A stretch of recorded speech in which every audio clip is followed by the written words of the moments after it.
ஆ, வணக்கம் நண்பர்களே. உங்கள் தில்லை திரு தமிழ்நாட்டில் உள்ள கொல்லிமலை ஹில்ஸ்லேருந்து பேசுகிறேன். இப்போ தான் இங்கே லேண்ட் ஆனேன். இங்கே வந்து ஒரு சிறப்பு அம்சம் என்னென்னா, எட்டுக்கை துர்க்கையம்மன் கோயில் ஒன்று இருக்குது, அரப்பளீஸ்வரர் கோயில் இருக்குது, நிறைய இயற்கை வளங்களை பார்க்கக்கூடிய இடமெல்லாம் இருக்குது. இங்கே அதை விட முக்கியமானது என்னென்னா, நிறைய இயற்கை வளங்கள் கொட்டி கிடக்கு. என்னை பொறுத்தவரையில் இதை வந்து மலைகளின் பேரரசுன்னு சொல்லலாம். ஊட்டி எல்லாம் மலைகளின் ராணின்னு சொல்கிறாங்க. இப்போ அங்கெல்லாம் நிறையா பொல்யூஷன் ஆகிடுச்சு, ரியல் எஸ்டேட்டை வந்து ஆக்கிரமிச்சுட்டாங்க. இங்கே ஒன்றும் ரியல் எஸ்டேட்காரர்களுடைய பார்வை ஒன்றும் படலை. இங்கே நான் வந்து ஹில் பேலஸ்னு ஒரு சின்ன காட்டேஜில் தான் தங்கியிருக்கேன். இப்போ தான் வந்தேன். போக போக இன்னும் நிறையா உங்களுக்கு செய்திகளை இது மூலயமா உங்களுக்கு தரேன். தில்லை திருவின் துணுக்கு தோரணங்களை மறக்காமல் சப்ஸ்கிரைப் பண்ணுங்கள். ஜிபே நம்பரும் கொடுக்குறேன். இது உங்களுக்காகவே நான் சென்னையிலேருந்து என் சொந்த செலவிலே பயணம் பண்ணி இன்றைக்கி கொல்லிமலை எப்படி இருக்குது, இங்கே நீங்கள் வந்து போகலாமா ஃபேமிலியோட அப்படிங்கிறத பற்றிலாம் சொல்கிறதுக்காக உங்களுக்காக வந்திருக்கேன்.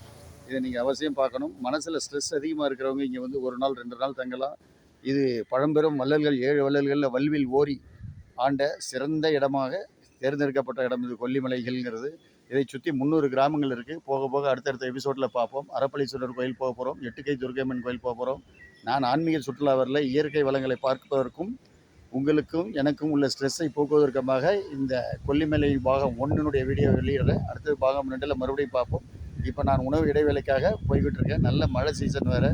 இங்கே முக்கியமாக ஆடி மாதத்தில் ரொம்ப ஃபேமஸாக இங்கே திருவிழாக்கள்லாம் நடக்குங்கிறாங்க. ஆடினா இப்போ ரைட்டாக இந்த ஜூலை மிடில் அண்ட் ஆகஸ்ட் தான் ஆடி மாதம். அங்கெல்லாம் பயங்கர கூட்டம் வருங்கிறாங்க. லாட்ஜ் எல்லாம் பார்த்திங்கன்னா அந்தளவுக்கு ஒன்றும் ஒரு சிறப்பாக இல்லை, ஏதோ சுமாராக இருக்குது.